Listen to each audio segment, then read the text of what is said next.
இப்போ third sum பார்க்க போகிறோம். If b cross a equal to -2 3 -2 4 0 3 0 4 3 3 3 4 find a and b இதை ஃபைண்ட் அவுட் பண்ண போகிறோம். ஏபி வேல்யூவை ஃபைண்ட் அவுட் பண்ண போகிறோம். எப்படின்னா நம்மளுக்கு ஜென்ரலாக ஃபார்முலா தெரியும். இப்போ எப்படின்னா ஃபஸ்ட்டு சொல்யூஷன் எழுதிக்கிறோம். என்ன formula? A equal to set of all second coordinates of elements B cross A.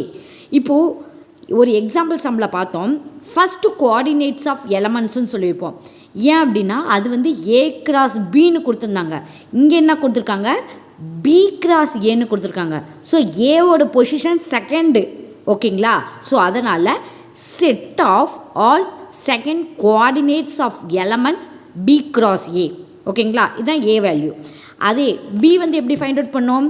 Set of all first coordinates of elements B cross A. ஓகேங்களா? இதுதான் ஃபார்முலா. இந்த ஃபார்முலாவை யூஸ் பண்ணி நம்ம ஜென்ரலாக போட வேண்டியது தான். இப்போது என்ன கொடுத்துருக்காங்க question? B cross A equal to -2, 3 -2, 4 0, 3 0, 4 3, 3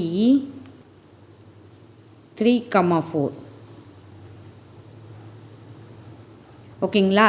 இப்போ என்ன சொல்லியிருக்காங்க?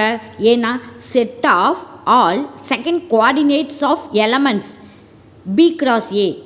செகண்ட்னா பாருங்கள் 3 4 3 4 3 4. ஸோ ஆன்சர் வந்து ஏதோ ஏவோட வேல்யூ என்ன?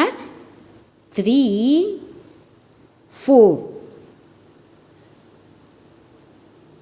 Second coordinates of elements. ஓகேங்களா?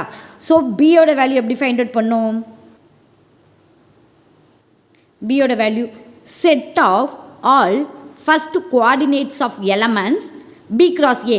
பி கிராஸ் ஏக்கு வந்தாச்சு ஃபஸ்ட் கோஆர்டினேட்ஸ் ஆஃப் எலமெண்ட்ஸு -2. ஓகேங்களா?